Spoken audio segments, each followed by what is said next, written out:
And there we are. We are up and running. Hello, everybody. Happy Mother's Day to all of you out there that are I love you, mothers. mothers. All you mothers out there. This is the first Mother's Day I've ever had where my mother's not around. Yeah, it's not my first one. Well, yeah, I know.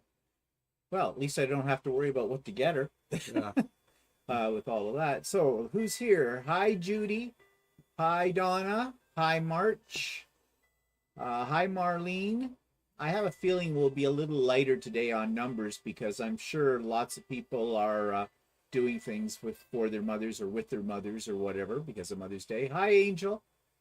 Banjo March. Yeah, and we've already said that. And we'll just give everybody a few seconds to get in, and I'm assuming everybody can see and hear us okay. Suzanne, hello, Suzanne. Say hello to Suzanne. Hello, Suzanne. You're such a cool bitch. Actually, there's a lady I used to work with whose name was Suzanne, and some people would call her Susan, and she'd get really upset at that. She'd go, "I'm not Susan, I'm Suzanne." Yeah. Oh, Adam's here. Hi, Adam. Thanks, Adam. They're Walter's Creations. Eddie's here. Hi, Eddie. Hi, Pat. Hello from sunny Muskoka. And Patsy's here. Hi, Patsy. Every time I say Patsy's name, you know what I think of? Yeah. From Absolutely Fabulous, Pots. Colleen is here. Hello, Colleen. And that's good to know. Thank you, Suzanne. Sometimes we don't know if you can or not. I actually have a little monitor over here on one side on my iPad to see what you see because we have, as you know, a time delay. You are behind us by about 20 seconds, I think, or 15, something like that. Andy! Wow, Andy! welcome, Andy. Wow, Andy's here. Everybody, Andy is here. Good to see you, Andy. And Janet's here. Hi, Janet. Thunder Bay. Thunder Bay, wow. You're up there. And Lisa's here. Hello, Lisa. And so, okay, well, we'll say hello to other people as they get in here, but now we'll begin. And so Walter's had a very, very busy week. Why? He hasn't been home much because he's been off to the Ron Collins workshops for 5 days in a row. Hello, Jeannie. So tell us, what did you learn? Lots of stuff. Well, what? For example, what? Well, the first 3 days was a workshop. And it was basically you chose a pattern and brought it in, and we were guided through doing a muslin for it, a fitting, and then you could go ahead and cut out your fabric and start sewing it up for your pattern. Well, I didn't get overly far. I got to starting the outside shell of mine. And I've got a shell created. I've got the sleeves done, but they're not sewn in yet. And but that's just the outer shell. I still have a batting layer to do and a lining to do. So what are you using for batting? So what what I'm trying to do is this pattern here. It's a bomber jacket. And Ron Collins is the guy that's teaching the class, and he created this pattern. So it's kind of cool being able to do a pattern, a commercial pattern with the actual creator of the pattern. So he was guiding me through it, and before I left, I went the steps that I haven't done so far. I went through the pattern with him. To get an idea, to make sure that I know what I'm doing for the other parts of it. So is it my size? No, it's my size. Oh, so all I really have is a shell done. I'm doing it out of a ripstop nylon, and I've got the ripstop nylon. So yeah, it looks like a plastic garbage bag. Yeah, I know. So it's a dark blue, and I've got I had a little bit of trouble with the pockets getting them in. There's the pocket. Sorry, I get the pocket there, it's a split pocket. I forget what they call it. It's I forget what it's called. It's a oops. It's a your drugs are there. Yeah, I know. There for a reason. It is called, hang on, a double welt pocket. That's what it A is. double welt pocket. Yeah. So I've got that. Got the sleeves actually put together, and I was in the process of putting the cuff on. And so once I get the shell done, then I have to put a batting and what do you call it? Batting and Sounds like first letter is down. yeah, and a lining put in for it. So the lining and the batting go in together. So yeah, I'm pleased with it so far. I just have to finish it. That's all. So when you say batting, is it different from the batting I use in a quilt? It's actually I chose the batting. It's actually a very thin, it's a thin insulation type batting. It's about half the thickness of your quilting batting. So is it like, I would assume that it's a little bit denser. It's denser, and it's designed for apparel, and it's a thermal.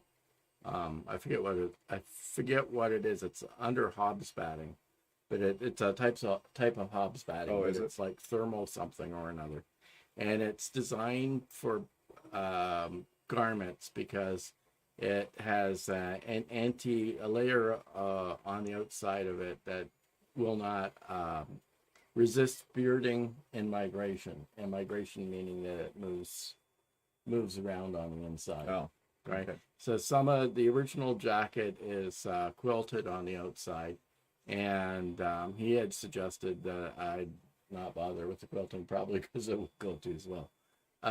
So just for the initial jacket, so I'm gonna finish this jacket. And then I might do another one in a different fabric because he had some examples of other ones in different fabrics. Oh, for me.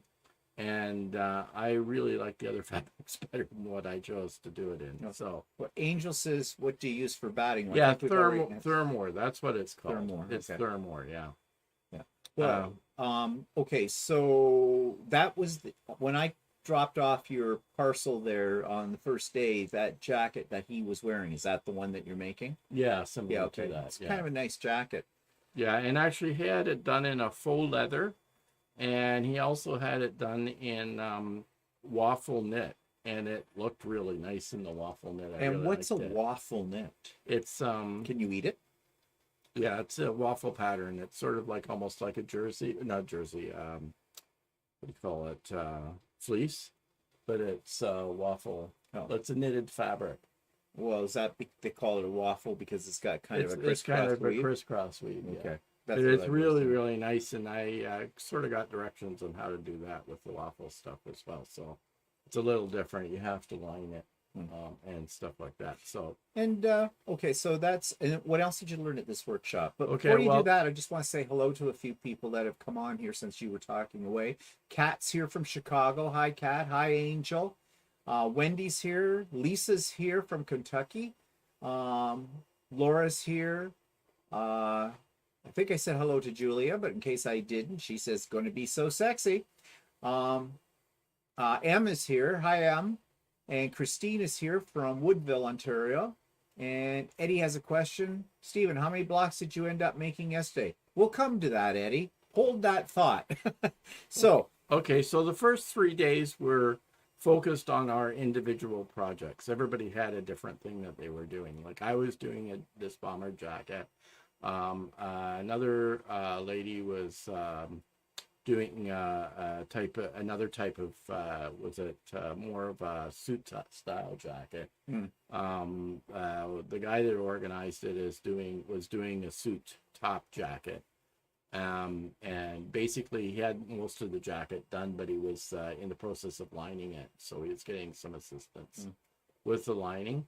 And there's another lady that just brought in a bunch of patterns, and she had help at altering the patterns for that. And I can't remember what else. There was another person was making a big sort of like a a pantsuit type thing or something. So how many people were at this? There was 5 of us for the first 3 days, and then there were 2 additional workshops. One dealt with pockets and zippers, and that had 7 people in it. And then on Saturday we had 9 people in it, and it was one that dealt with working with knitted fabric and how to stabilize it, how to sew it, and different seams that you could do and different sewing techniques for working with knits. Plus, the afternoon focused on putting in a collar for a polo shirt.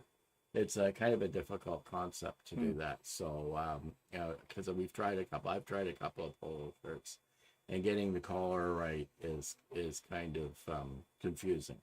So we were walked through how to do the collar on that. And the other class was zippers and pockets. We had the same kind of pocket that I put in the jacket, and we had like a how to do a pocket with a flap on it, like on the outside of a suit. Oh yeah. And we had 3 different kinds of zippers. One with one called a center zipper. It's partially hidden.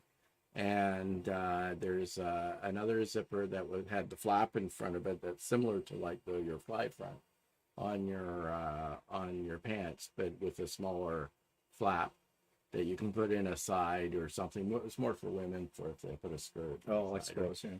And then we also did the concealed zipper, which well, how did you see it?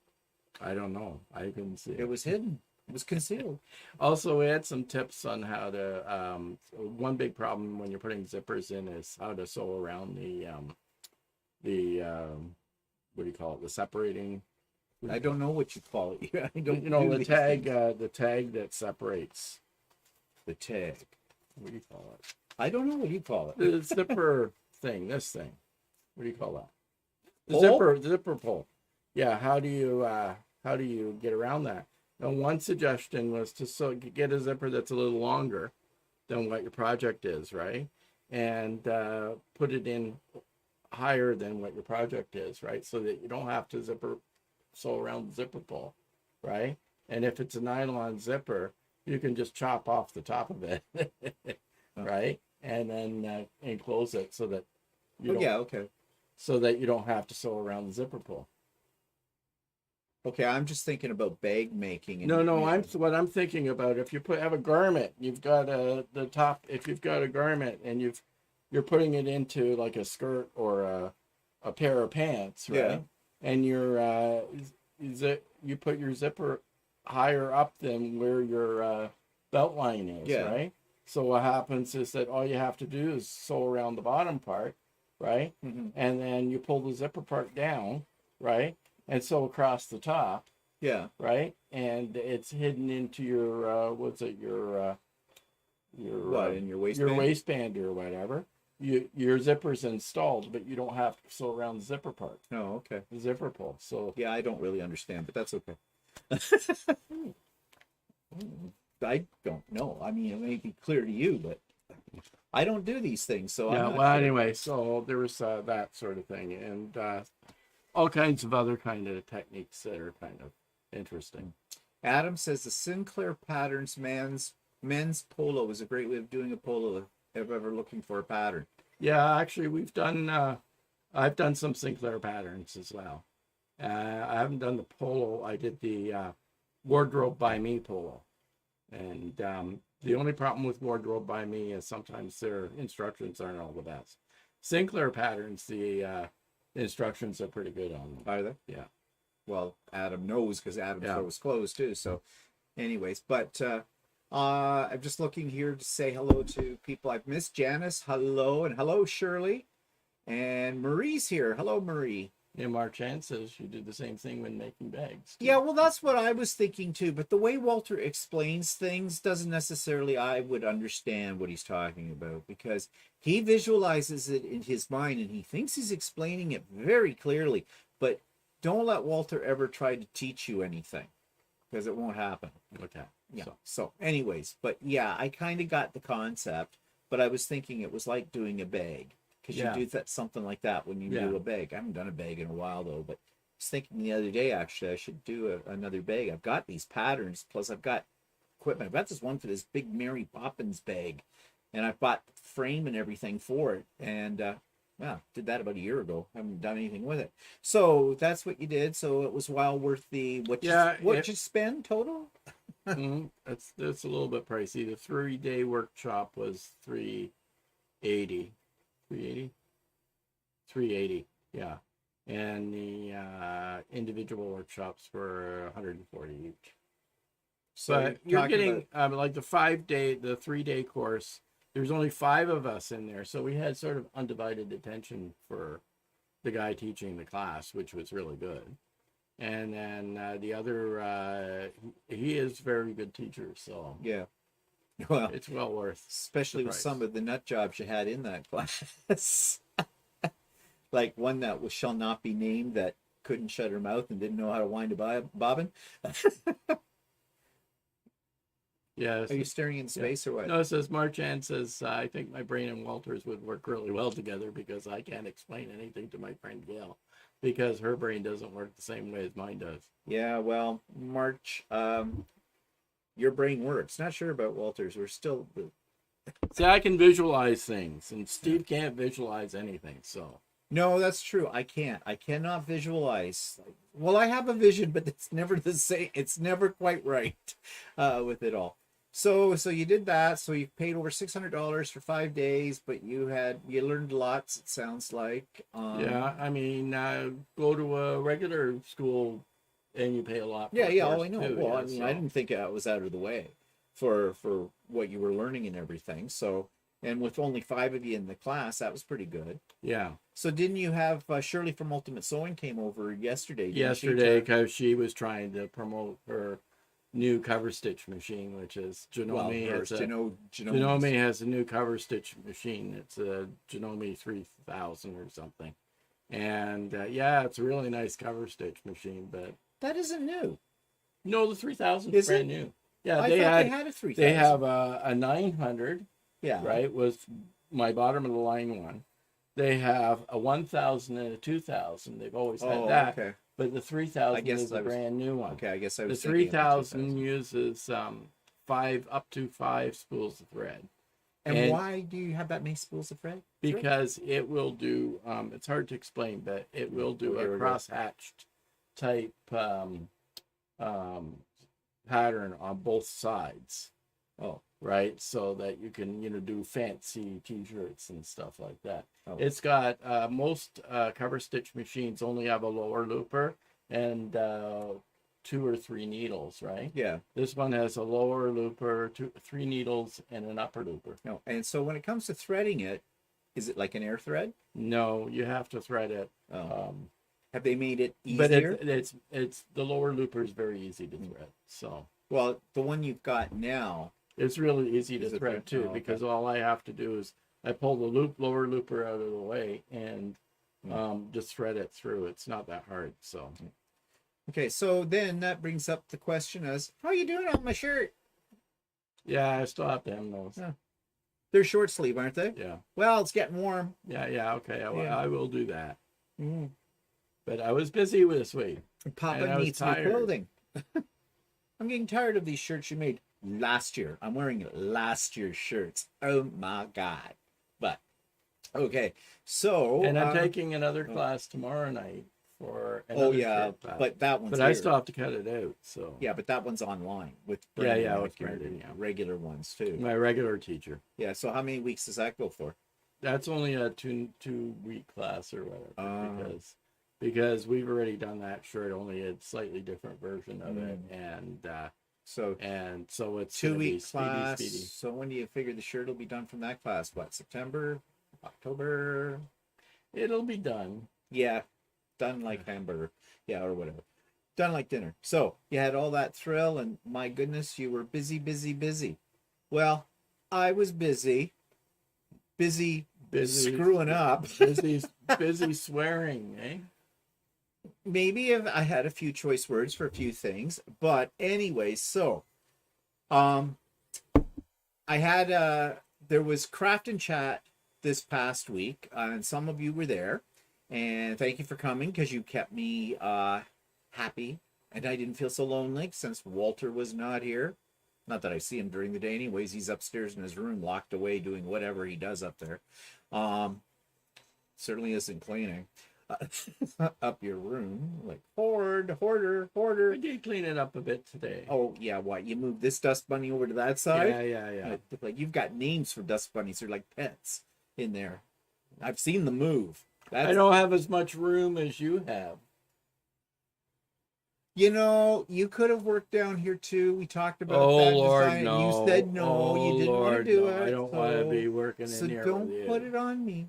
Don't put God. it on me. No. Well, I didn't want you down here anyways. But so yeah. So anyways, we had a craft and chat, and that was nice. That was fun. And then of course the big event for me was Saturday. Had a pop-up sew and craft day. Thank you for all of those of you that turned up for it. And I think we had a good day with that. So I learned 3 things. I had 3 eureka moments during the pop-up sew day. Well, you learned that you shouldn't be sewing. How would you like to pick a finger? I'll give you a suggestion. That would be the one. And it doesn't mean I still think you're number 1. Anyways. So you learned how to use your machine finally. Oh, you're just funny. You're just so funny today. You're funny. Well, looks aren't everything. So now you threw me right off track. What was I going to talk about? Yeah, okay. So here's the problem I had. I had started, and if you've seen Idiot Quilter over the last couple of weeks, I started this big quilt called With Glowing Hearts. It's by Northcott. It features their latest edition of their O Canada fabric line, which I absolutely love. And they're marking the 10th anniversary of that line, actually. And I made one using that line of fabric, and if you go back, I had some problems with that pattern, and that was not me. That was the pattern as I discovered. But anyways, I made it work. And in fact, that one's been gifted now. But this one, With Glowing Hearts, is a sampler and I really like it, but getting the fabric for it right now is almost impossible. For some reason, Northcott just didn't produce enough, or they're having supply issues like so many places are. I don't know. But anyway, so I wasn't going to bother getting the pattern for that and doing it because I just figured I'll never get all the fabrics that I need. Well, up at Quilter Quilting, as I said in the Idiot Quilter last week, they had a kit. All the fabrics already rough cut for it, with the pattern, the whole bit. And I thought, great, I don't have to worry about getting the fabric for it. So I bought it. So I started working on the first 2 blocks. Actually, the first block. You have to make 2 of them. And it's a fairly intricate block, and I'm going to go over it on Idiot Quilter on Tuesday. Because, I mean, I'll bore you to tears here because there's a lot I want to say about that block. But, long story short, it did not come out the right size. And some of my points, it's a fairly complicated block. You have to line up a lot of things in it, and they weren't coming out, and I was ripping out more than I was sewing and trying to get it, and I just got completely frustrated with it. And lately, when I've been sewing, all of my stuff comes out about a 1/4 inch smaller than what the finished size is supposed to be. Now, I haven't really gotten that uptight about that because I figured I'm being consistent. If all my blocks are out like that, the final quilt will not be the actual dimensions that they say in the pattern, but it doesn't matter. As long as it all fits together and looks fine, it's okay. I don't really care. And not always do patterns anyways. There's a lot of factors involved, and any of you that sew or quilt know what those factors are. Anyways, I was just completely frustrated with this thing. In fact, on Friday, I went into Ultimate Sewing because I needed some retail therapy, and I got some really great fabric. I'm going to show it to you. And there's something ironic about that fabric too. So button your lip, don't say it, because Walter knows what I'm going to say about that. But so I went in and I'm talking to Donna, the hostess with the mostest. And I said to her, is Patty working today? Because Patty's another employee there, and she's wanted to make this quilt as well. And I wondered if she was having the problems I was having. But Patty wasn't there. So Donna gets out the pattern and we look at it. Well, first of all, it's got 1/8 of an inch, and I hate patterns with 1/8 of an inch. And you know, quite frankly, if I'd known there was going to be 1/8 of an inch in different pieces on this pattern before I bought the kit, I wouldn't have done it, because they're just a pain in the butt to cut.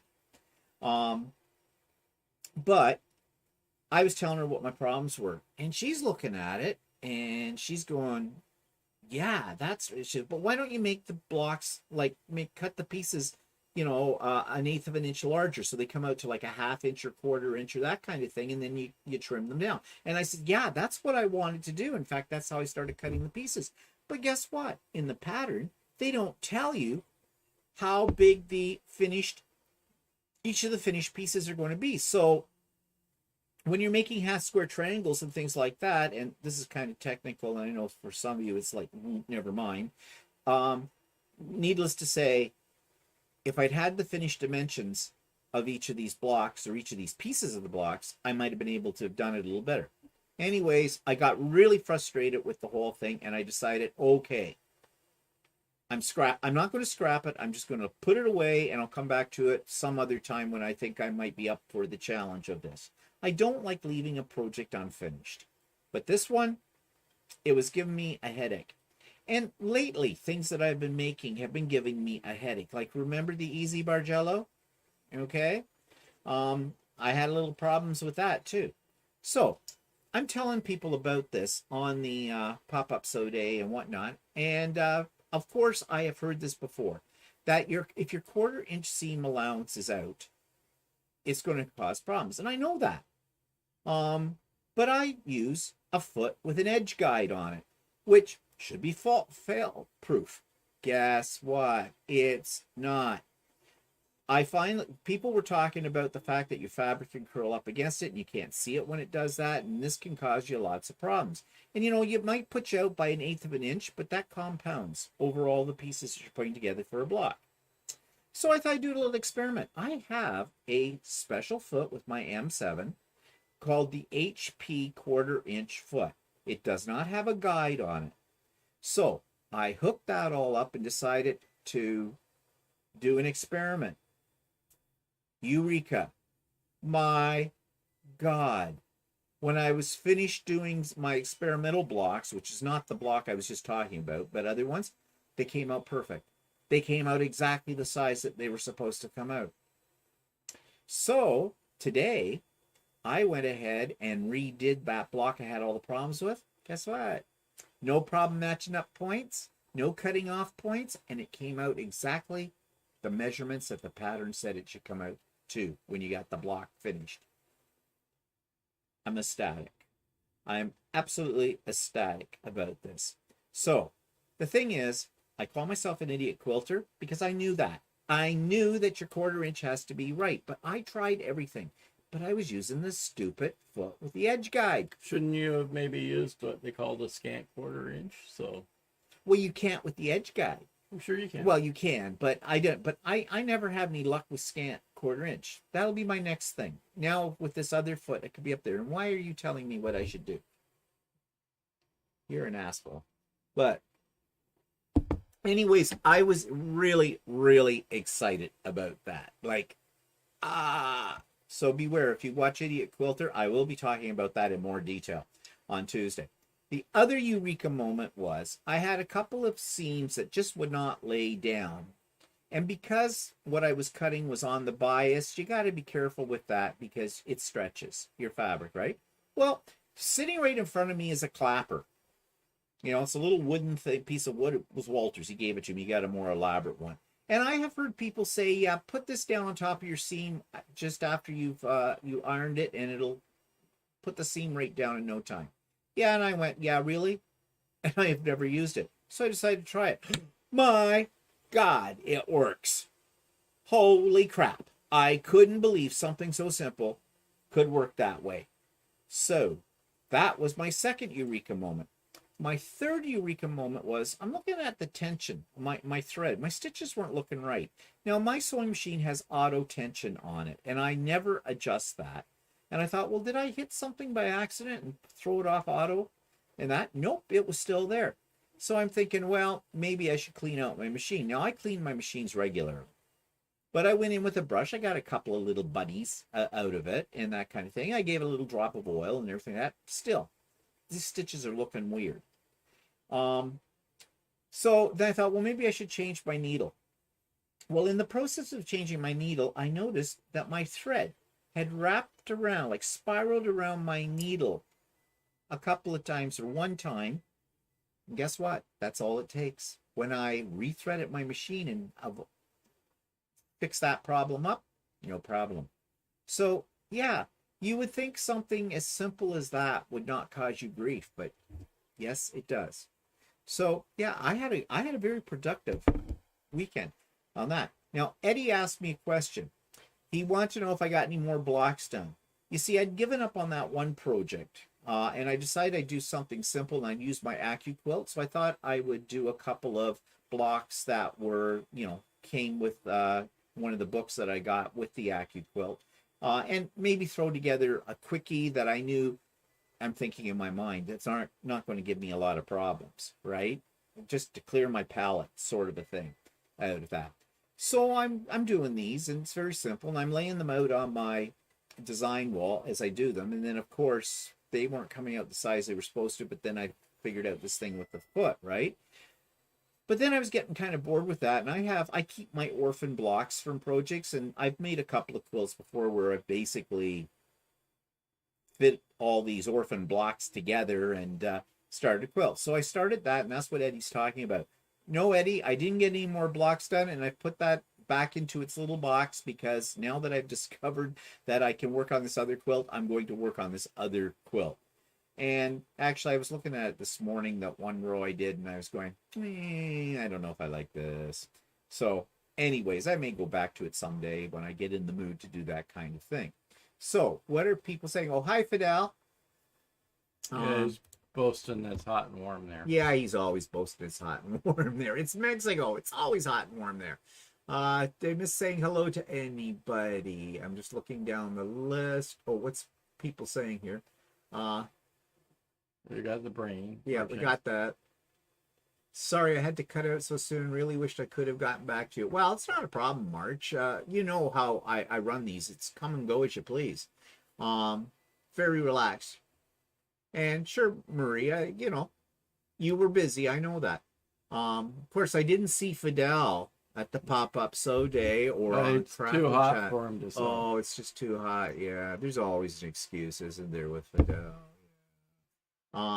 Patsy says, "Hate I missed the pop-up sew day. Kids came over to celebrate Mother's Day." Well, you could have put them on hold. Kids, who cares?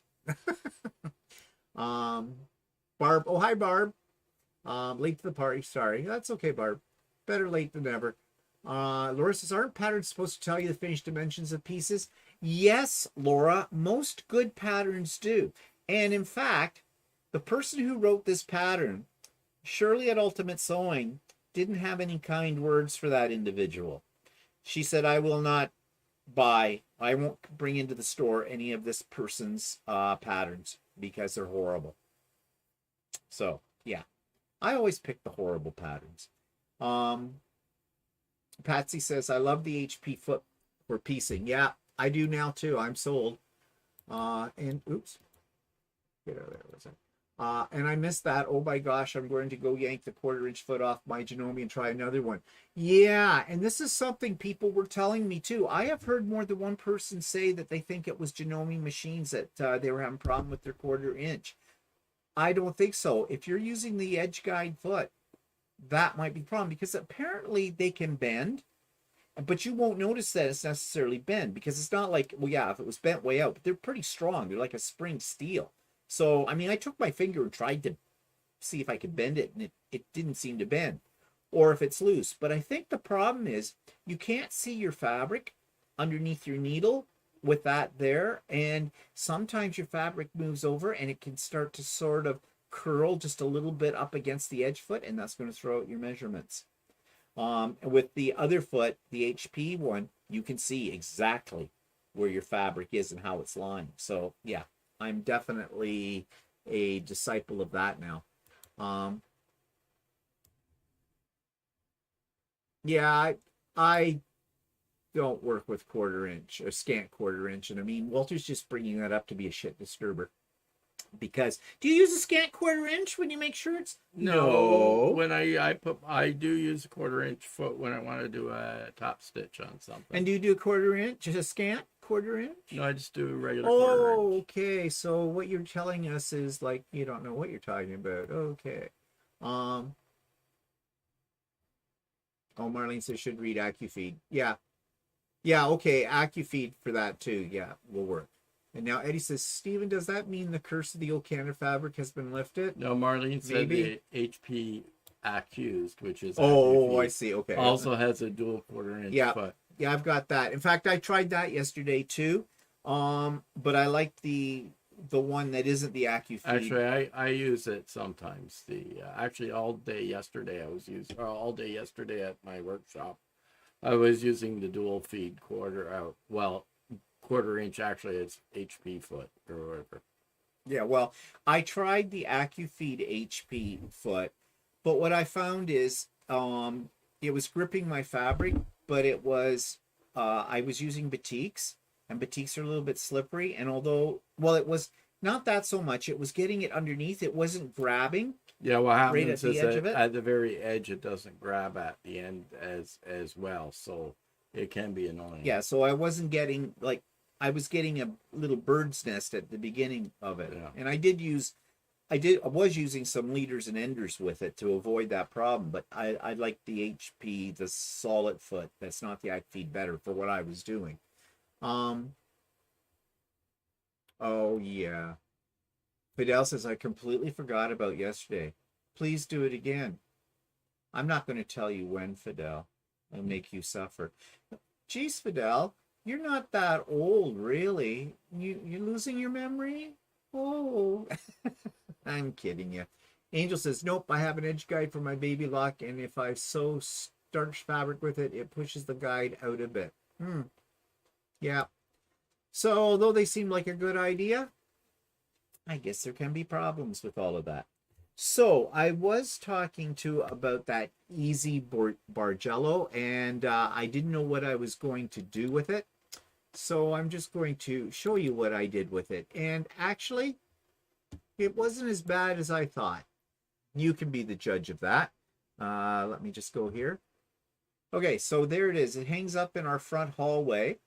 And, when you first look at it, when you come in, it looks fine. It's a little crooked. It's my picture that's crooked. No, I adjusted it today, actually. At the bottom. I adjusted it today. What do you mean crooked? You mean hanging?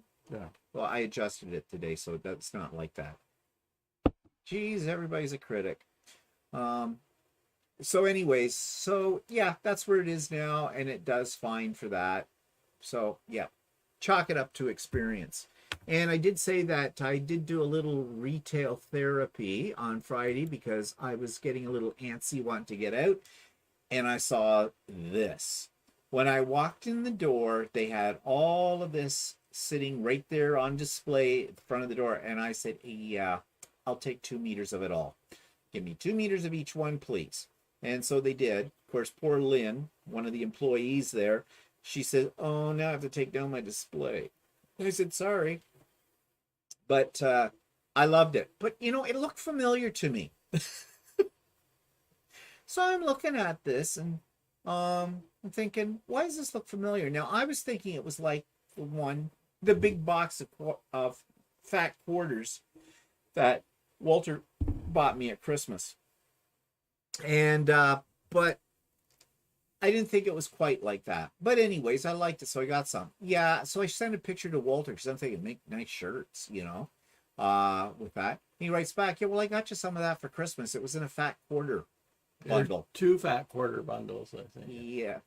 Yeah. And I looked for them, and they were in my drawer, and yep, there they were. So I've got lots of this fabric now. So now I just have to find a pattern that is worthy of this kind of a thing. But they are nice. They're actually by Tim Holtz, and it's called Alchemy. And this is a little different for Tim Holtz. Usually he does things that are more like grunge, steampunkish kind of a things, and that more vintage looking. So he's breaking out of the box, I think, and getting a little bit more elaborate. I wonder if these were based on his alcohol inks. Yeah, I think so. They look like they probably are. But anyways, I've got them. Just have to figure out what I'm going to do with them. And that will come with time. Okay. So that's what we've been up to. What are people saying? Yeah, it does, Laura. It does look like a water skate. Laura likes the fabric. Yeah, alcohol ink art. I think that's where it comes from, because you know that Tim Holtz, if you're a crafter, he's big into alcohol inks. Green looks like a man's face. Oh, okay. Yeah, they are gorgeous fabrics. Hello, future cat. I don't think I said hello to you. Let me see. I have his alchemy inks. Oh, does he have a line now that he calls alchemy? I mean, I'm out of it now with what Tim Holtz has, since I don't do that anymore. So, but anyways, it is nice fabric. Okay, so talked about craft and chat. Now, I want to bring up something though about craft and chat, and this is leading into another discussion here. And I don't think the person's on here. I haven't seen them show up, and that's okay, because even if they were here, I'd say it. We had a person on Craft and Chat, and we talk about everything under the sun at Craft and Chat. Now, I always say it's a drama-free zone, which basically means, it's a place you can come, relax, chat with other people, get some things done, and not worry about anybody getting too political or whatever. The discussion's getting too, serious. Now, there was a discussion, and to be honest, I don't even remember what this discussion was about, because I'm sort of listening to the discussion and I'm sewing away, and so I wasn't paying 100% attention to it. But it wasn't anything horrible. It wasn't anything offensive, in my opinion. It was just conversation, people sharing their opinions. Everybody was being very respectful with their comments or whatever they were saying, which everybody that comes on there anyways, on any of the things that I do, are always that way. Never been a problem. One individual who was sort of new to our Craft and Chat, apparently she took offense to the conversation. Now, nothing was being directed specifically at her. Nothing was even being directed in a way that was being offensive on any level. And she turned around and says, well, I'm just not, I think I'm going to have to leave if this conversation continues, or something to that effect. I'm paraphrasing. Well, I turned, and then suddenly some of the people became embarrassed and kind of went apologetic. They went defensive. Said, oh, so sorry if, we didn't mean to offend you or anything like that. They hadn't said anything directly to this person about anything. So I interceded and I said, well, if you feel that the conversation is too heavy for you or whatever, you are free to leave. In other words, I'm not holding you down here. If you don't like something and you want to leave, leave. But the way this person had put it, it was like, this is all about me. And if I don't like something you people are talking about, then you're going to have to shut up, because I'm the one that's important. And so off this person went, which was fine. But I said to the other people, because I felt really bad, not for this person and not for what I said about leaving if they wanted to, but I felt bad for the people who were being apologetic because they didn't do anything wrong. Not a thing wrong. And I said, it's my sandbox, my rules. I might lend you my pail and my shovel, but I do want them back at some point in time. In other words, if I had heard something that was offensive, or I thought would be taken as offensive, if I heard something that was racist, anything that falls under hate language, I would definitely put the kibosh on something like that. But to date, I've never had a problem with that with anybody on anything. Everybody is extremely respectful, and This person is just one of those kind of people that decides it's all about her. Well, it's not. Like I said, it's my sandbox. So that same person was on here a week ago on our live, and she disappeared. Now, she sent a message by way of the comment section saying that she had to leave because she was finding the conversation was getting, and I forget how she worded it, but she was becoming uncomfortable with the conversation. Well, that's your choice. If you need to leave because we get into something that you don't feel comfortable with, by all means. Or don't agree with, or whatever. Or don't agree with, by all means. We sometimes get into some controversial stuff. Last week was a little bit heavy because we got into, we got a little bit talking about religion. We got into politics and things like that. But, we weren't, nobody in the conversation, including ourselves, was saying anything offensive, in my opinion. It was a mutually agreeable kind of conversation. But this person felt she needed to write to explain why she left. Well, fine. I didn't even know this person had left. Didn't notice. Okay, sorry. Too many things going on. And again, it's that attitude. That's fine. If you don't want to hang around, if there's something, then off you can go. It's not like we got you tied down here. Really, you're not a captive audience.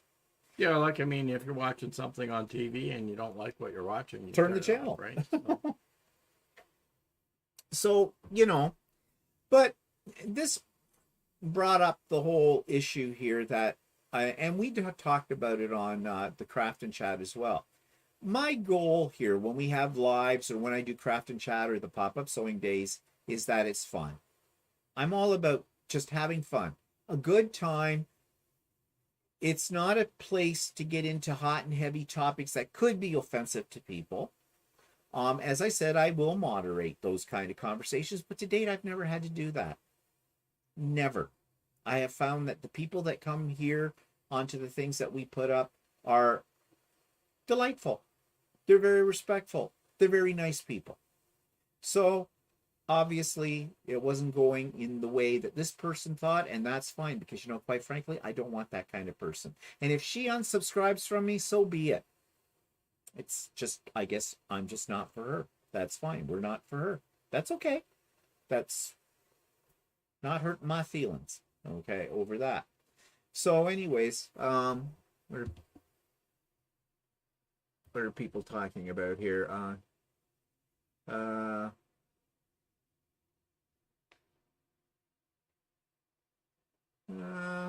Yeah, it is too bad, but you can please some of the people, Barb, some of the time, but you can't please all the people all the time, right? Yeah, actually, Angel, that happened before you got on. Wendy says, I was so sorry my internet would not cooperate. I didn't want to bother you letting me in over and over again. Actually, Wendy, that would have been okay. That's not a problem. So if that happens to you in the future, don't worry about it. I'm just seeing here.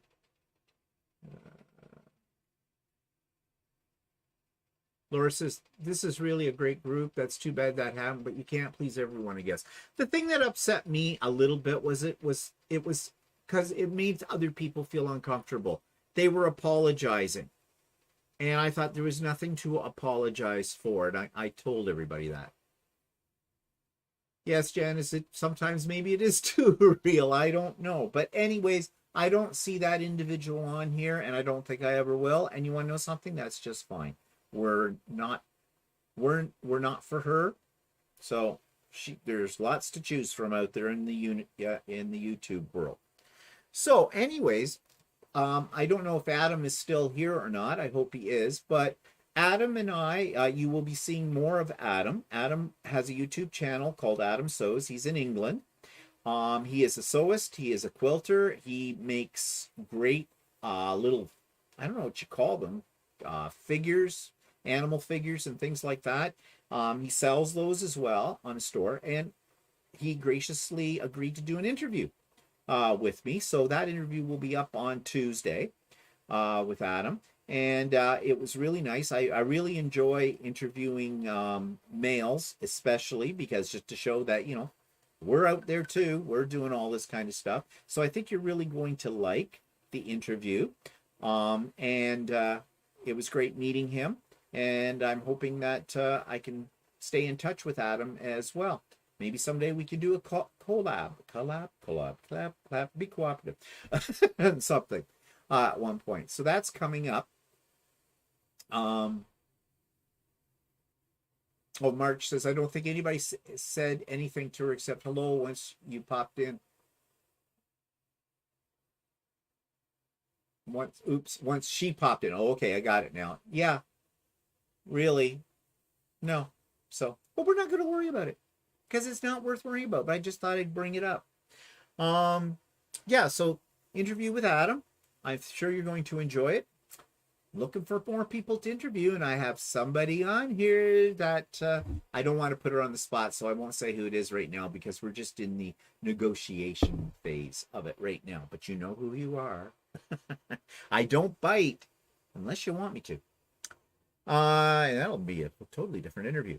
So that brings me up to something else that's been getting my goat lately about YouTube creators, and you've probably noticed this. Okay. We all know that there are opportunities to make a little bit of money on YouTube, okay? Advertising mostly.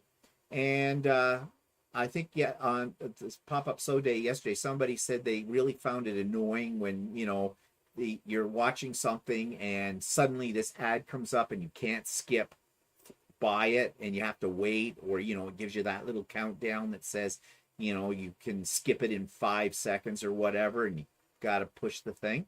And yeah, I agree. I find those very annoying too. But the problem with that is not the YouTube creators completely. YouTube changed their policy about advertising some time ago, and basically YouTube makes a lot of money from advertising. And they've put it now that even if you're not monetized, there will be ads in your videos. It used to be if you didn't monetize yourself, you wouldn't get ads, but now you do. And you can, as a creator, set it up so that you can skip over, like, they call them non-skippable ads. If you don't check that box, or if you uncheck that box when you're setting up your parameters for your YouTube videos, then supposedly all ads that show up will be skippable. But you do have to have ads, and you can't, as a YouTube creator, you only have limited ability to adjust how often they come up and whatnot. So we learn to live with it. You know, it's TV, right? I mean, think of the old days of television when, you know, before we had PVRs and things like that. We had to sit through the ads, right? The advertisements, and that kind of thing. So basically, that's the model that YouTube is now doing. But people make money from ads. I do. I'm monetized. When an ad comes up, I make a few pennies on that. Now, you've heard me talk about this before. I by no means make big money at all. In fact, you wouldn't be able to support yourself with that. Oh God, no! It's basically it's not enough to buy a kumquat at the end of the month. But whatever those are, never had a kumquat. If you had a kumquat, I don't know what a kumquat is. But anyways, yeah, Fidel says no ads for me. I have YouTube Premium. Well, you want to know something, Fidel? That's another money maker for YouTube, because YouTube gets the money, not the creators, if you go to Premium. And what they're doing is they're playing on the fact that you don't want to be annoyed by ads. So they charge you a premium price to avoid ads. I'm too cheap. I'll go with the ads on that one. Anyways, I make a little bit, but not much. Now, some of these big ones out there that get like 1 million views on one video, they are making major bucks on those. And it all depends on how many subscribers you've got, how many videos you put up, how long you engage your audience for. There's all kinds of parameters. And there's other ways to make money on YouTube as well. You can do super chats, which you'll notice I never have super chats. I do qualify to have that turned on, and that's where people can basically tip you. Well, no, not interested. But there are lots of channels that do that. And seems to be a lot of people with money for doing that too, as well. And then you can have a Patreon. And basically, I've talked about Patreon before too. I feel, you know, there's different tiers, and you pay so much a month, and for paying that, you get something extra. Well, I don't want to spend all my time. I would, if someone was going to give me money every month on a Patreon, I would want to give them something back that is worthy of what the money is they're spending. So you spend all your time trying to create extra content or something else for that. At least I would. And no, I'm not doing that kind of thing. So the point I'm trying to make, though, is that some of these people do it as a livelihood. That's fine, but I really have a problem with them turning around and saying this phrase, and I'm sure you have heard it many times. It's through your generosity or your donations or your financial support that makes it possible for me to continue making content for you. It doesn't cost anything to make a YouTube video. Now, before someone jumps down my throat and says, well, yes, it does. It costs money for equipment and your internet connection. Yes, but I would have an internet connection whether I did content on YouTube or not. So that's not an expense, okay? Well, you've got computers. I'd have a computer anyways, whether I did YouTube. Kind of everybody would. Computers. Yeah, but the only thing that you wouldn't maybe have, that you wouldn't necessarily have the camera or some extra lights. Yeah, or some extra lights or things like that. Okay, so yeah, so there's something. But to me, this is my hobby, so hobbies cost money, right? These people make it sound, though, almost like a threat. If you don't send me money, if I don't get enough money in the next month or something, I'm not going to produce content. Well, that's bullshit, because they'll do it anyways. But I resent that. I resent these people telling people that, you know, I'm not going to continue doing this if you don't send me money, because that's essentially what they're saying. And obviously people send the money, so it works for them with it all. But no, it doesn't cost.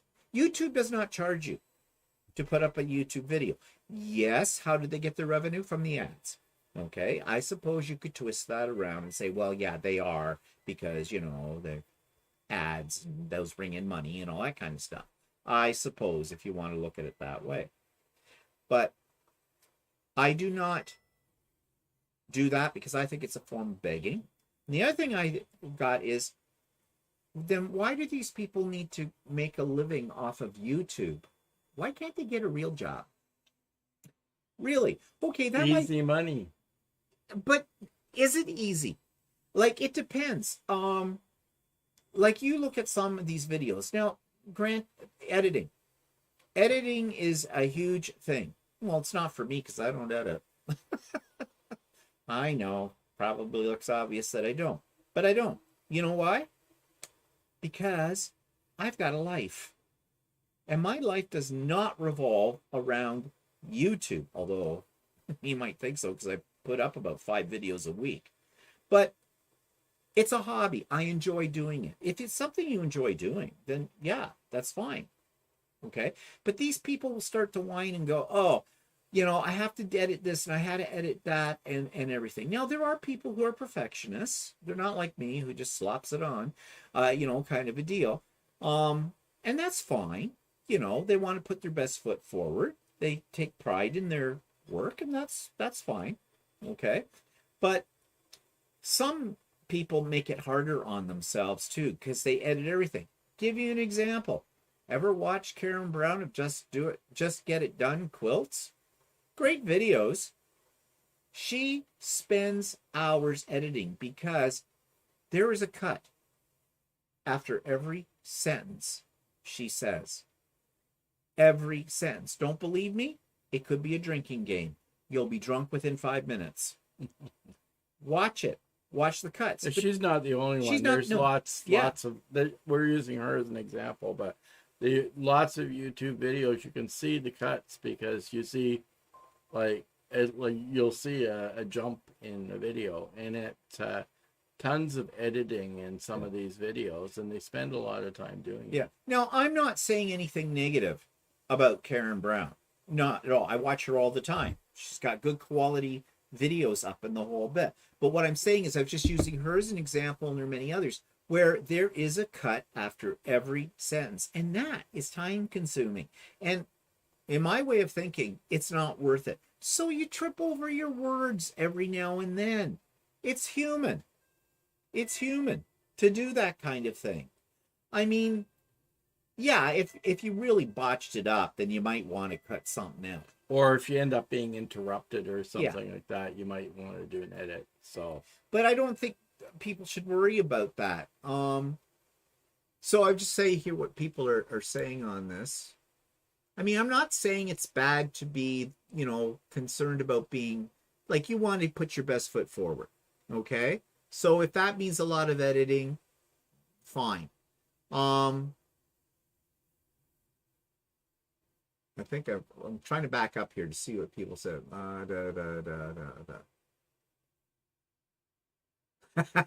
Andy says, "Can you imagine being in an enclosed space with that woman?" Yeah, no. M says, "I was very sad that I was late last week. It was the episode I'd been waiting for." Well, sorry that, but it's hard, M, because you're on the other side of the world, and figuring out the time zone business is not an easy thing. Laura says, "This is a really great group. It's too bad that happened, but you can't please everyone." Yep, exactly. Some people are way too sensitive. Chill people. Yeah. Janice says, "That's why I love your channel so much. You keep it real." Thank you, Janice. I try to. And Barb says, "Can I suggest that you interview the colorblind quilter?" Well, Barb, guess what? I reached out to him and I never got any reply. I reached out twice. I got nothing. Which I'm not going to say anything negative about that, but you know what it makes me think. Okay? I'm either too small for him to take any interest. Maybe he's too busy. Maybe, he does have a job as well. maybe he's intimidated to do an interview. I don't, shouldn't be. I'm hardly intimidating unless I want to be. But I did reach out to him and I got absolutely no response. So thanks for the suggestion. No ads for me. Yep. Know that. I'm just seeing here. Fidel says, "I've learned so much from YouTube. I don't mind paying the fee." Well, yeah, that's a way to look at it. Thank you, Barb. Marlene says, "Don't change anything, Stephen." Well, I won't. Well, that's not true. I do change things. I do take what people tell me. If it's constructive criticism, I consider it. And I have made changes over time, depending on what people say, because some people give me some really good suggestions. So, yeah. So, if you've got, don't be afraid to give me some constructive like for you to criticism. suggest somebody to interview or something like that. You can reach out to somebody, but if they don't respond, you only can do so much. So yeah, thank you, Judy. She enjoys all the effort you put into the videos and lives.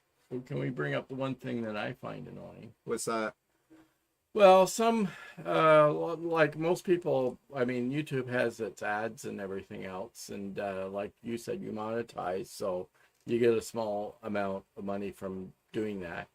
But then some creators take it one more extreme, and they actually support and advertise within their own channel, and not a separate.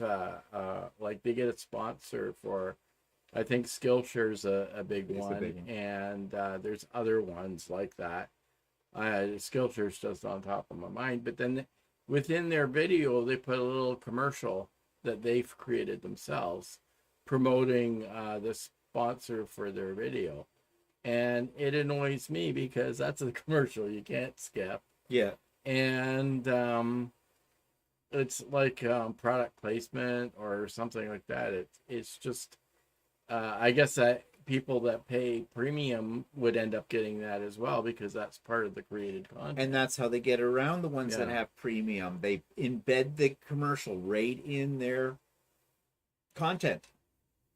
So yeah.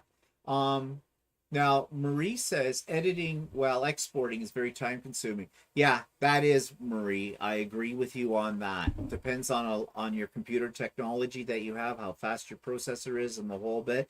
And even uploading sometimes to YouTube, depending on your internet speed, can be very time consuming. It used to take me, before we went to a better internet speed, it used to take me to put up a 45-minute video. It would take 2.5 to 3 hours to get it up onto YouTube. Now it takes me like 5 minutes, maybe, or less, because we have a very high speed internet service now. But yeah, so that does take up a lot of time. Let's see. Scrunchins says a cut after every word. Teehee. Yeah, some people do. She does do it a lot. I like her, but yes, it must keep her busy. Yeah. And in my way of thinking, that's really putting more pressure on yourself if you are that editing. I mean, some people hire people to do that. well, that's true too. Oh, thank you, Marilyn. She says she looks forward to our live. She enjoys the humor and content. Your channel is refreshing. Ooh. Well, you're making me blush. Laura says she watches a watercolorist and has 2 or 3 breaks per sentence sometimes. It can be real annoying at times. I find when I'm watching a YouTube video and you see a lot of edits, you end up focusing on the amount of edits that you see. Yeah, that's what I said. It could be a drinking game. Yeah, and it just can be annoying sometimes. Yeah.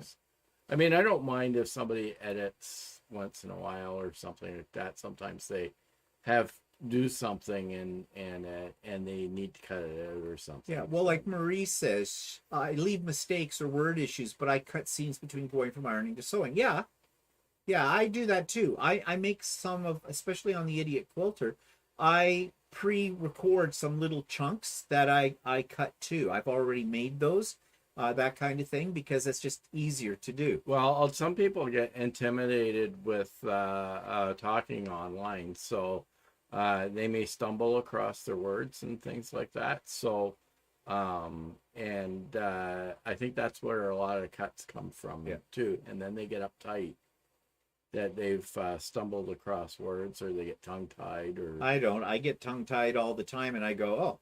Some days I'm really bad. Well, I think it's because of your teacher training. Well, yeah, I'm because used to. He used to, when he worked, he used to have to stand up in front of a classroom and talk. So you're just treating this as if it's your classroom. Yeah, exactly. But sometimes I get my tongue twisted up, and then I'll go, okay, rented lips, whatever, move on. It's too much effort for me to try and cut that out, redo it. But, you know, it's a comfort level zone. I don't have a problem with it. I'm comfortable with that. Other people maybe not, you know, because it can be kind of scary. You're putting yourself out there, all right? You don't know the people that are watching you and whatnot. And some people are very nasty in the comments they put in. But you know what I tell anybody? And Maria, you might want to try this too, or whatever. You always have the power of the delete key. You see a comment you don't like, that you don't think is appropriate, that you don't think is adding anything to your YouTube channel, it's not constructive, delete it. It's simple. That's the best form of editing, really. Getting rid of the trolls. Delete. Well, I have to admit, first time we started doing Stephen Walter Live, I got really uptight. Yeah, you did. About doing it. And actually, I'm okay now, so... Hi, Margaret. Oh, hi, Patricia. New subscriber from the UK. I'm a one-woman show, Marie says. Sewing, editing, exporting, uploading. YouTube isn't so bad, but because my computer's cheap, it's the exporting that kills me. Yeah, I'm with you on that one, Marie. I know all about that. When I first started doing this, I was doing it on an older computer, and then I was making my videos using my iPad, iPad mini, back one of the older ones and that. And yeah, it would take me a lot longer than it does now. And when I get my new Mac, it should be even better. Whenever that If you comes, ever get if I it. ever get it. Yeah. Yeah. March says, I think Karen Brown the other day said she had to change editors. Yeah, she has assistants. Yeah.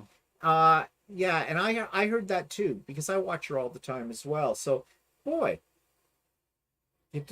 how is it that you can have assistants?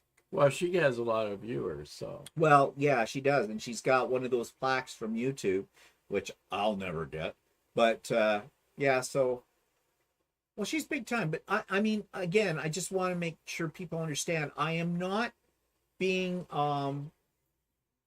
critical of Karen Brown. I watch her videos all the time. She's got great content. I've learned a lot from her. I was just using that as an example of someone who does a lot of editing. Like, and obviously for her that works. Oh, must look how many viewers she's got. Like, great. Laura says, I can tell you were a teacher. That experience allows you to speak without having to edit. You present very well. Well, thank you, Laura. Right. This is a good day. I'm getting a lot of compliments because Walter will undercut me at any chance he gets. So, you know. Yes, Marie. Delete is great for self-esteem. Future Cat says, I do a lot of editing, but it's because I enjoy the creative process of editing. Yeah, well, that's fine. I don't. I don't really love editing at all. But I know that there are people like yourself that do, and that's fine. If it's not a burden to you, if it's something you enjoy doing, by all means, go for it. Yeah, I mean, it's difficult for some people to just sort of rattle on type of thing and keep focused. So yeah. Marie says, one of my first videos, a woman told me I was too chatty. I told her she had other options. Exactly, Marie. Exactly. Because you know what I have found in the time that I've been doing YouTube videos? You will get some individuals who try to take control of your channel. And what I mean by that is they try to shape what they want to see, not what you want to provide. Actually, a while back, I watched a video and I was in a mood, so I posted on the video that it wasn't really what I was expecting, so they banned me from the channel. It happens. Patricia, you said that I don't do any editing. I'm raw, laugh out loud. Patricia, what's your YouTube channel? I'd love to check it out. And how about an interview? You know, I would like to check out your channel first, but I'm up for that. So if you can let me know and let everybody else know what your channel is, that would be great.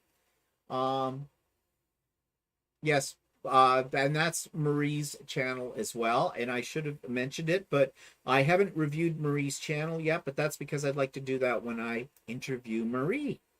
No pressure, dear. Yes, there is.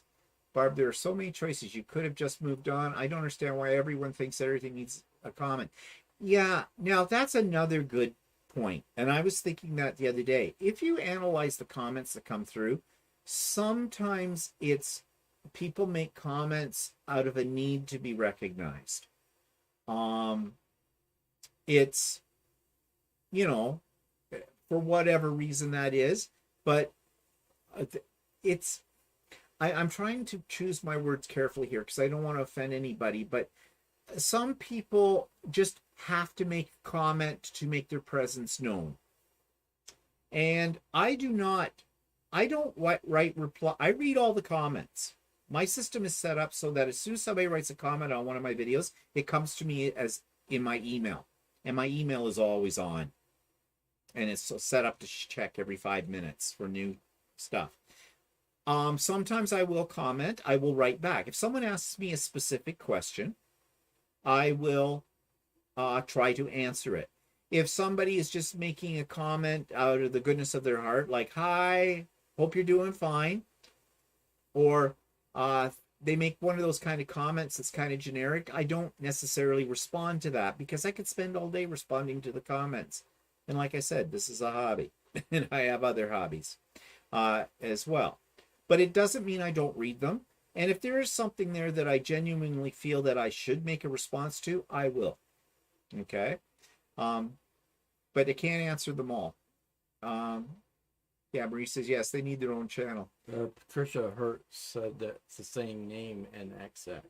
Oh, you mean the same name as your name, Patricia? So it's called Patricia Hurst? Because I want to check it out. So, yeah, and I will. I've written it down. And then Janice Burr has a YouTube channel as well. Oh, Janice, I didn't know you had your own YouTube channel. What's it called? See, people, you're coming out of the woodwork here. We need to support each other.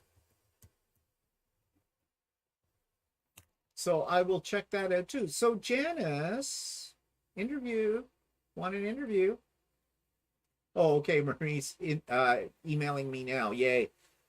Because that's going to be my next interview.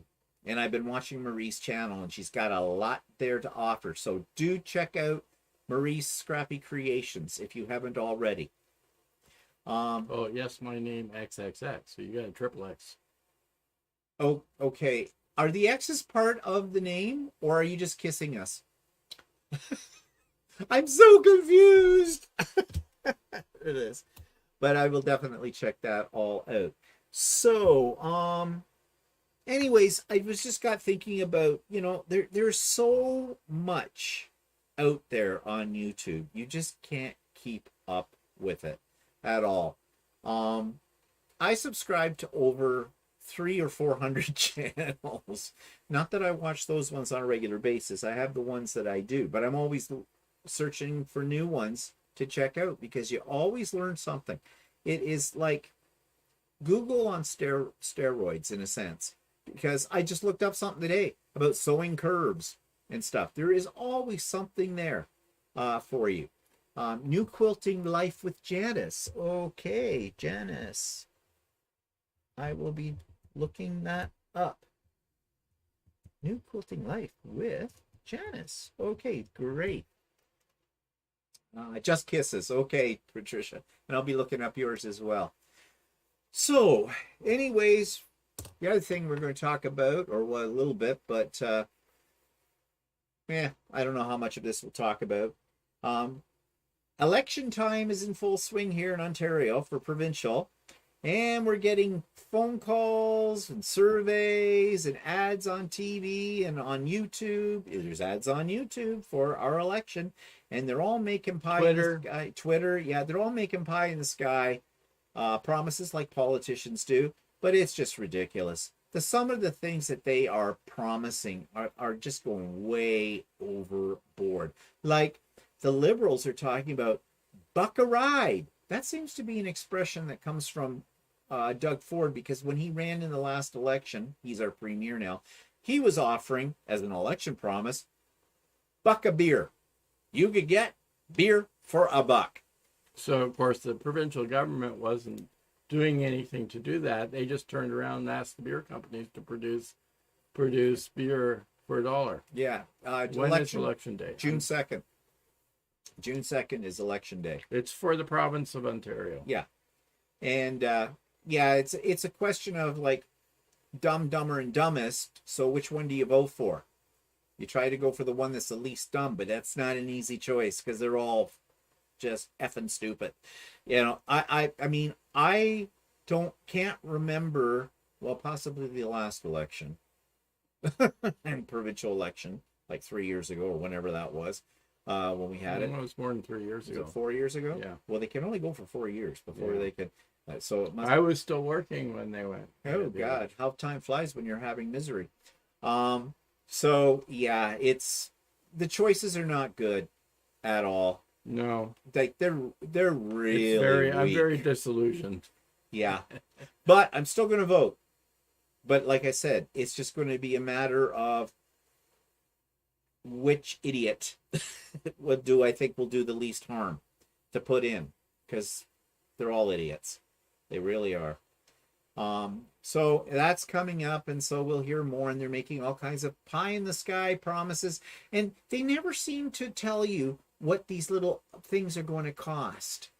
Like, They're going to put In our elections anyway, as soon as if the government changes to another government, then the new government complains of how much the previous government spent, and they can't afford to do they the can't things do they the things they promised. promised. Yeah, they always blame it on that. It's just sad. It really is. So, anyways, I just thought I'd bring that up for now. There may Not to get into anything too political. no, it may be well, yeah, well, doesn't mean a lot to those people who don't live in our province. So, but we may highlight a few things in coming editions of live as things unfold. Why don't you run, Stephen? Oh yeah. Oh well, right. they'd kill him. So My problem is, it's the same reason why I never became a principal. I have my principal's papers, okay, for school.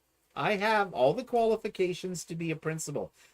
I never applied for a principal's job. You know why? Because within 24 hours of my first day of being in the principal's chair, the board would be firing me for it. Because someone would probably call me up with a complaint about some stupid thing, and I'd go, wait, you must have confused me with someone who gives a shit. Next.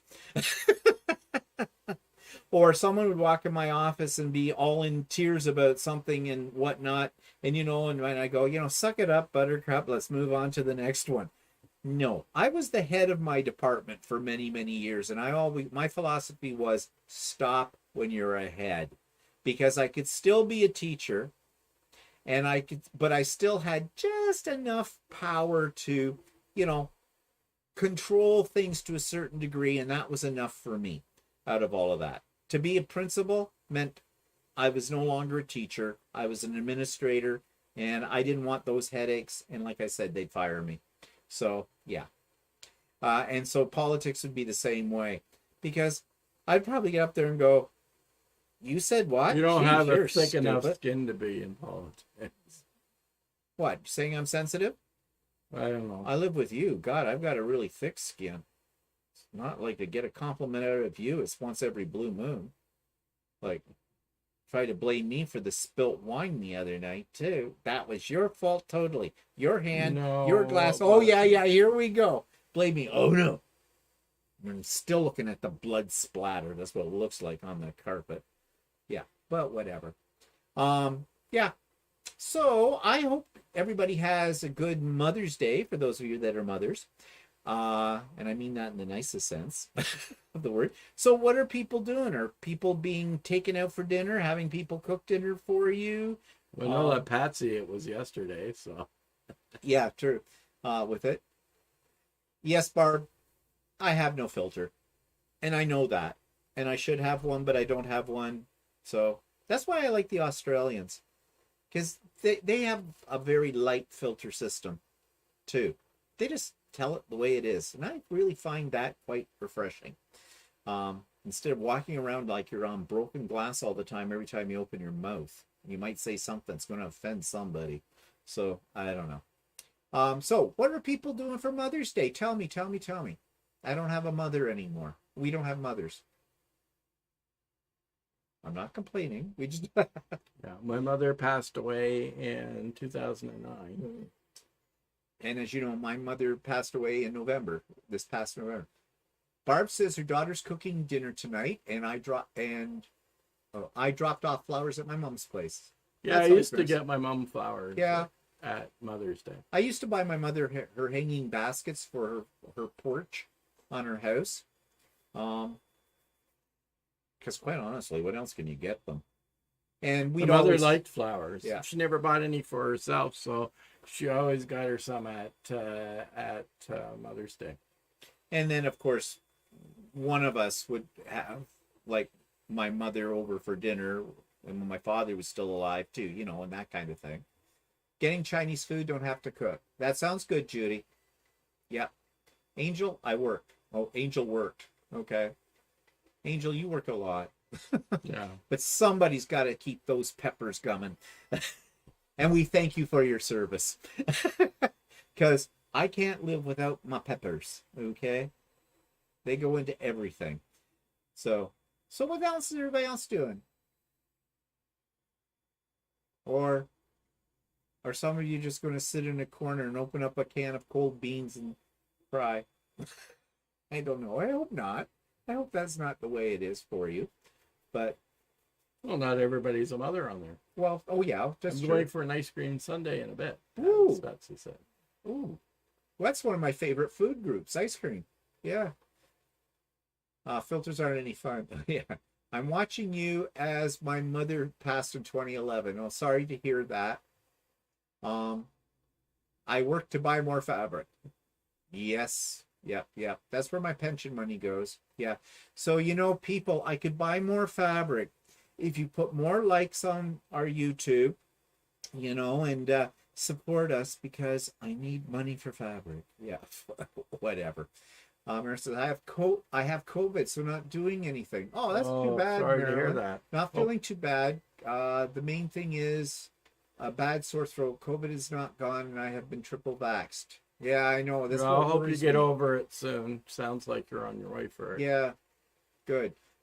March says, got a text message wishing me happy Mother's Day, and I was up at 4:30 taking a virtual live watercolor class just for me. Well, that sounds like fun. But you had to get up at 4:30. Oh yeah, because you're taking that one that's in England. You're talking about that. Yeah. Jeannie had went to a lovely brunch. That's nice too. Laura says, my mother passed at age 54 in 2000, so I always buy a potted hanging fuchsia on Mother's Day just to remember her. Well, that's a nice tradition. Yeah, maybe I should buy myself flowers. Well, you will anyways. Yeah. Maybe you should buy me flowers. Yeah. I got chocolate, but it's gone now, Patricia said. Mother's Day was March. Oh, yeah, in England, it's not. It's earlier than when it is here for us. That's right. Barb says, we're going to Dairy Queen after dinner for ice cream. Ooh, Cream. Ooh, cream. Yeah, Kitty loves cream. Yeah. My daughter planned to be away for the weekend. Well, is that a good thing or a bad thing, Margaret? I mean, yay, she's going to be away. Great gift. Or I'm sad because my daughter isn't going to be here. I don't know. Fidel says in Mexico, Mother's Day is always the 10th of May. Oh, okay. So it always falls just on that day, on the 10th. Here it is always the second Sunday in May. Marie says, had sandwiches delivered so I could sew. Okay, that's nice too. Well, it's the little things, right? Out there. I don't know. We missed out. We're not mothers. We're not fathers. So we don't get Father's Day. There is an Uncle's Day, but no one ever recognizes that. I don't get anything for that. But we always gave things for Father's Day and always give things for Mother's Day and all that kind of stuff. We got screwed. Well, no, actually, you could have screwed and got to become a father. Well, maybe we didn't get screwed then. I'm looking at that as a good thing. So anyways, well, okay. So I hope all of you mothers out there have a great Mother's Day, whatever you're doing, whatever it is. Barb says it's Mother's Day every day. I used to say that and got a lot of dirty looks. So I don't say that anymore. Okay. I was joking. Not really. But used to say that to my mother. Oh my God, that woman, her eyes, the look she'd give you, eat right through your soul. So yeah. I think I inherited part of that from her too, as a matter of fact. But that's a conversation for another day. So I hope you have a good Mother's Day, no matter what you're doing and everything. And if you're not a mother, have a good day anyway. Yeah. You might have a better day. I don't know. Depends on your kids. Okay. Let us get out of here. So everybody, it's been great. Thanks for coming on. I didn't expect this many people today because of Mother's Day, but I don't know what that says about you, but whatever. And see you next week and other things during the week too. So thanks again. Bye everybody. Have a good one. Have a good weekend.